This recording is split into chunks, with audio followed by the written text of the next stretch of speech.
갈라디아서 5장 22절부터 23절까지를 통해서 9가지의 열매가 있는데 한마디로 성령의 첫 열매라는 말씀을 가지고 나누도록 하겠습니다. 사람은 누구나 다 그 안에 두 가지의 양상이 있다고 하죠. 선도 있고 악도 있고. 그래서 말을 합니다. 인생이 선악설이냐, 태어날 때부터 악하게 태어났느냐, 아니면 성선설이냐, 선하게 태어났다가 악하게 되는 것이냐. 그 어떤 것도 인생의 철학에서는 답을 얻을 수 없지만 성경은 우리에게 분명한 답을 해주고 계십니다. 내 안에 가장 나쁜 적이 있다면 그것은 나 자신입니다. 늘 내 안에 적이 항상 욕망이 있고 인정받고 싶고 칭찬받고 싶고 항상 명예와 권력과 이러한 것에 가득하기를 내 안에서 소망하는 것이 내 안에 늘 있어서 어떻게 보면 이러한 것들이 나를 힘들게 하고 나를 곤고하게 할 때가 참 많이 있습니다. 외부에서 나에게 공격해 오는 것은 그렇게 어려운 것은 아닙니다. 군대 생활을 할 때 참 어려운 것이 있습니다. 겉으로 상처가 난 질병은 눈에 보이니까 금방 치료가 되고 열외가 훈련받을 때도 열외가 되는데 배가 아프거나 허리가 아프거나 어디가 내부적으로 아픈 것은 겉으로 드러나지 않기 때문에 참 힘이 들 때가 있습니다. 그러한 말과 같이 진정으로 우리에게 위험한 것은 외부적인 적보다는 내부적인 적을 우리가 망각해서는 안 된다라는 말씀입니다. 바울 사도 역시 이렇게 고백을 했습니다. 믿음의 선한 싸움을 싸운 이 사람이, 그리고 거룩한 하나님의 백성으로서 당당하게 살았던 이 사람 역시도 자기 안에 내부의 적으로 인하여 그는 십자가 앞에 이렇게 고백을 했습니다. 날마다 나를 쳐 십자가 아래 복종시켜 놓으라. 그렇지 아니하면 자기가 드러나고 그렇지 아니하면 자기가 살아나기 때문에 이 사람은 자기 내부의 적에 대하여 항상 경각심을 가지고 있었던 주의 사람이었었습니다. 이러한 위험을 감지한다면 또 다른 내 안에 가장 좋은 친구가 있다면 저는 성령님이시다, 이렇게 고백을 합니다. 그런데 안타까운 것은 내 심령이 고약하게도 우리 성령님을 너무나 수시로 망각해버리고 살아간다는 것입니다. 분명 성령님의 무한한 은혜의 덕을 보고 우리가 살아갑니다. 그 성령의 은혜를 우리는 늘 고백하면서도 불구하고 때때로는 그 성령님의 은혜를 과소평가의 기준을 가지고 살아가서 그 성령님의 마음을 근심하게 할 때, 안타깝게 할 때가 참으로 많이 있습니다. 나를 향한 성령님의 오래 참으심에 대하여 저는 이렇게 고백하고 싶습니다. 항상 나의 내부 안에서 나를 너무나 정확하게 보고 계시는 분, 내 안에 무엇이 더럽고 무엇이 악한지를, 그리고 내 삶에 무엇이 위선인지를, 그리고 내가 말하는 모든 말들이 사람 앞에 잘 보이려고 추악한 말을 하고 있다는 그 역을 정확하게 알고 계시는 분, 아니 어찌 보면 나보다도 나를 더 정확하게 보고 계시는 분이 내 안에 계신 성령님이라고 저는 고백을 합니다. 그럼에도 놀라운 것은 그렇게 추하고 위선적이고 그런 악한 나에게 분노하지 아니하시고 성령님께서는 나에게 한 번 임하신 후에 지금까지 한 번도 떠나지 아니하시는, 아니 더 솔직히 말을 한다면 내 안에 거하심이 절대로 용납할 수 없고 그분이 나를 떠난다고 할지라도 내가 왜 떠납니다 그렇고 분노할 수 없는, 그리고 항의할 수 없는 당연한 것임에도 불구하고 주님은 언제나 내 안에 거하심은 진정 놀라운 하나님의 거룩한 사랑이라고 고백합니다. 하나님의 그 은혜를 생각할 때 정말 우리 주님을 존경하면서 예배하기를 원하면서도 항상 내 안에는 부족함이 가득하여서 주님 앞에 기도할 때마다 주님 송구합니다, 죄송합니다, 이 고백이 제가 할 수 있는 고백이었었습니다. 죄악에 얽매여서 율법의 저주 아래 성경에 의한 같이 정죄함을 받아 멸망을 받아 마땅한 나를 우리 주님은 구원하시사 갈라디아서 5장 13절 말씀에 의하면 죄에 얽매여 그 율법의 형벌에 꼼짝 못했었던 나에게 구원하여 영원한 자유자로 선언하여 주신 이 성령님, 아니 오늘 이 본문은 성령님께서 나의 마음에 너는 내 사람이다, 너는 성령의 사람이라고 분명하게 인치심하시는 놀라운 말씀이 이 안에 있습니다. 내 안에 비록 성령의 열매가 주렁주렁 남이 볼 때에 뚜렷한 열매가 많이 맺혀있지 아니할지라도, 아니 내 안에 맺혀있는 성령의 9가지의 열매가 작을지라도, 비록 부족할지라도 분명한 것은 예수 믿기 전에는 그 어떠한 것도 내 안에 없었는데 예수 믿고 난 후에 내 안에 작지만 부족하지만 연약하지만 내 안에 생명의 열매를 허락하신 그 열매를 보면서 너는 내 것이라고 말씀하시는 이 하나님, 이 성령의 열매를 나는 여러분에게 오늘 간증하며 고백하기를 원합니다. 성령의 열매는 분명, 열매라는 것은 분명히 뿌리를 가진 식물에서만 나오는 것입니다. 뿌리가 없는 것에서는 열매가 맺혀질 수가 없습니다. 땅에 뿌리도 박혀져 있습니다. 때때로는 땅에 멋있게 박혀있는 말뚝이라는 나무도 박혀있을 수도 있습니다. 하지만 여러분, 열매를 맺는 것은 다 땅에 박혀있다고 맺는 것은 아닙니다. 말뚝은 결코 열매를 맺을 수가 없습니다. 그 뿌리가 없기 때문에 그 말뚝은 열매를 맺을 수가 없습니다. 나는 오늘 이렇게 한번 물어보고 싶습니다. 여러분의 심령에 성령의 뿌리가 내리고 계십니까? 아니면 말뚝과 같은 형식적인 위선적인 그리스도인으로서 말뚝만 그리스도인이라고 땅에 받고 있는 것은 아니십니까? 저는 열매를 오늘 이야기하기 전에 잠시 그 앞절에 아주 소중한 한 단어를 소개하고 넘어가도록 하겠습니다. 마치 이 단어는 타작마당에서 그 가라지를 날려버리는 키와 같은 언어입니다. 주님도 마태복음 3장 12절 말씀에 손에 키를 들고 자기의 타작마당을 정하게 하사라는, 여기에 키라는 용어가 쓰여져 있습니다. 내가 오늘 여러분에게 소개하고 싶은 단어가 하나 있는데 바로 아주 단음절인, 따라하실까요? 오직. 바로 이 단어입니다. 오늘 성경은 이렇게 말해주고 있습니다. 오직 성령의 열매는 사랑과, 이렇게 또한 전개되고 있습니다. 성령의 사람은 이와 같습니다.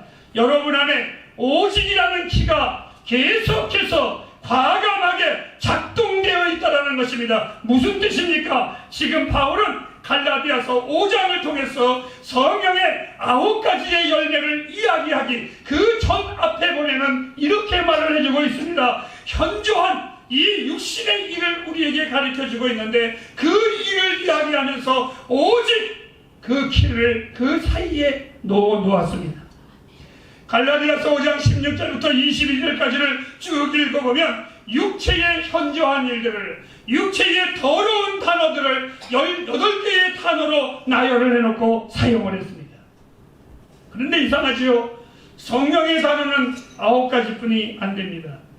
분명히 육체의 언어는 18개의 단어로 100 이상으로 많은 단어입니다. 이것은 인간의 삶의 가장 나쁜 의미의 단어들입니다. 인간의 언어는 항상 이와 같이 풍부합니다. 왜 그런 줄 알고 계십니까? 우리들은 성령의 충만함을 받기 이전에는 세상으로 충만했던 죄악으로 가득했기 때문에 우리 안에 당연히 더러운 단어들로 가득할 수밖에 없다는 사실입니다. 반면에 성령의 열매를 표현하는 단어는 9개 있습니다. 그 단어는 여러분 진실한 단어입니다. 아름다운 단어입니다. 보석과 같은 단어입니다. 하지만 그 이전에 세상적인 단어들은 다 거짓된, 위장된, 포장된, 아름답지 못한 쓰레기 같은 사랑의 단어들입니다. 그러나 위대한 키가 있습니다. 그 단어들이 우리 가운데 아무리 많다고 할지라도 오직이라는 이 말의 단호한 표현은 그 위장된 것들을 한순간에 다 날려버리는 겁니다. 이런 것입니다. 오직 이 말은 18개의 단어가 내 앞에 아무리 많이 있을지라도 진짜가 나타나면 가짜는 다 사라지고 아무것도 아니라는 겁니다. 그래서 이렇게 말합니다. 오직 성령의 열매는 여러분, 지금도 이 키는 나와 여러분 안에 작동되기를 주님의 이름으로 축복합니다. 내 안에 더러운 완결을 이 성령의 키로 다 날려버려야만 합니다. 에베소서 5장 18절 말씀에 바울은 이렇게 말했습니다. 술 취하지 말라. 이는 방탕한 것이니 오직 성령의 충만함을 받으라. 여러분, 성령이 기뻐하시지 않는 삶을 살지 말라고 하십니다. 술 취한 자의 모습을 상상해 보시기를 바랍니다. 그들은 술이 들어가면 객기가 있습니다. 그리고 술이 들어가면 허세도 있습니다. 그리고 술이 들어가면 교만도 있습니다. 거짓도 있습니다. 위선도 있습니다. 이것은 다 성경은 말합니다. 방탕한 것이라고. 그리고 성경은 단호하게 말합니다. 이러한 자들은 결코 하나님의 나라를 유업으로 받을 수 없다고. 반면에 오직 성령의 충만함을 받으라. 이 성령의 충만함은 깨끗함입니다. 거룩함입니다. 진실함입니다. 주님은 오늘 우리에게 이렇게 말씀해 주고 있습니다. 여러분에게 전할 보석입니다. 오직 성령의 열매는 사랑과, 제가 오늘 여러분에게 전해줄 말씀이 바로 이 사랑이라는 겁니다. 이 사랑은 측량할 수 없는 귀한 것입니다. 땅에 시시한 위장된 사랑이 절대로 아닙니다. 땅의 사랑은 쓰레기와 같은 것입니다. 아니, 오늘 가득했다가 내일 버려지는 그 쓰레기와 같은 것이 세상적인, 그 앞전에 나온 육체적인 사랑이라고 표현했습니다. 그런데 오직 성령에 임하시면 한순간에 그 더러운 것들은 다 날아가게 되어 있습니다. 나는 비록 아무것도 별 볼 일 없는 쓰레기통 같은 내 인생이지만 하나님은 나를 귀하게 여겨주셨습니다. 지난 시간에 날이 따뜻해져서 옷을 바꾸려고 옷통을 꺼내서 열었습니다. 옷통을 꺼내서 여는데 제 마음에 갈등하는 티셔츠가 있었습니다. 입어보니까 좀 작고, 작으니까 배가 나온 것까지 퍼먹게이게 만들어놨습니다. 그리고 옷이 날긋날긋해지고 떨어질 것 같았는데 버릴까 하다가 그 상표를 보니까 명품 상표였었습니다. 그 명품 상표를 보는 순간에 그 옷을 버리지를 못했습니다. 그 옷 때문에 버리지 못한 것이 아니라 그 상표 때문에 못 버렸습니다. 여러분, 내 인생이 아무것도 아닌데 하나님이 나를 버리지 아니하신 것은 나로 성령을 임재케 하시사 내 안에 성령으로 인치사 너는 내 것이라는 하나님의 상표 때문에 나를 버리지 않으셨습니다. 내가 잘나서 버리지 않은 것이 아니라, 내가 정말 뛰어나서 버리지 않은 것이 아니라, 날긋날긋하고 다 떨어진 내 인생인데 하나님이 나를 사랑하시는 것은 그냥 사랑하시는 것이 아니라 내 영혼에 하나님의 상표가, 하늘의 상표가 있는 것을 보시고 아까워하시고 나를 끝까지 부여잡고 계시는 하나님의 사랑이었었습니다. 내가 받은 사랑은 놀라운 하나님의 은혜입니다. 변치 않는 영원한 사랑입니다. 나를 향한 하나님의 사랑은 영원하시시, 나 역시 성령님께서 내 안에 하나님을 사랑하는 그 사랑도 영원한 사랑이라고 저는 믿습니다. 그 어떠한 환경과 여건 속에서도 나를 향한 하나님이라, 내가 하나님을 향한 우리의 사랑은 멈추지 않을 것입니다. 내 인생에 춤을 주신 분입니다. 내 인생에 흥을 주신 분이십니다. 내 인생에 노래를 주신 분이십니다. 아니, 내 삶에 누가 물어보면 이유가 있습니다. 내 삶에 즐거움이 있고, 내 삶에 여유가 있고, 내 삶에 자신만만한 고백이 있습니다. 그것은 에스겔 골짜기에 마른 뼈와 같은 나를 노래하게 하고 춤추게 하신 분 성령님이셨어요. 이 하나님이 나를 당신의 자녀로 삼아주셨습니다.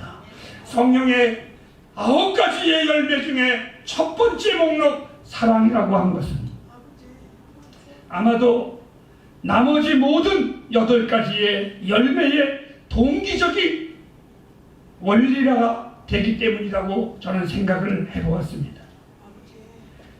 사랑의 왕관을 빛나게 하는 이 8가지의 보색, 오래 참음과 자비와 양성과 충성과 온유와 절제니 이 모든 8가지가 사랑이 없으면 희락이 있겠습니까?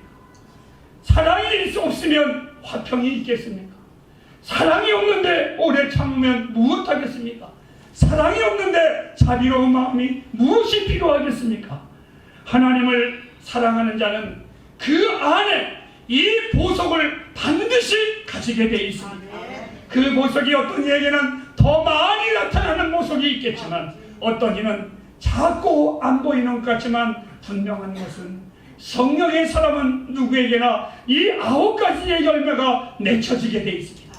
그 중에 가장 놀라운 첫 번째, 그것은 바로 사랑입니다. 사람들이 저에게 이렇게 물을 때가 있습니다. 성령의 뚜렷한 모습이 무엇입니까? 이렇게 물어볼 때 저는 이렇게 말을 합니다. 당신은 당 짓는 자입니까? 분열하는 자입니까? 아니면 성령의 9가지의 열매가 여러분 안에 있습니까? 그것이 여러분을 판가름하게 할 것입니다.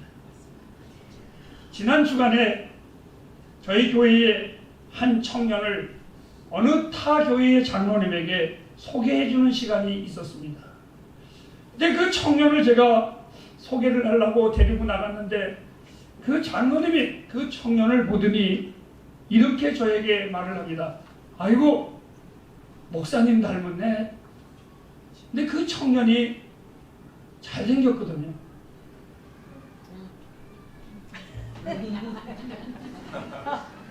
제가 요즘 이 말을 하니까 우리 미소가 나보고 어느 날 그러더라고요. 목사님 요즘 어디 아프세요?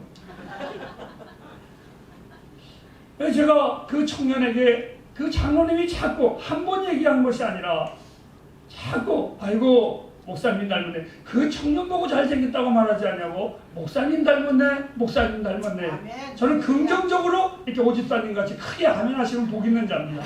여러분, 제가 그렇게 저에게 자꾸 목사님 닮았네. 목사님 닮았네. 근데 이상하죠.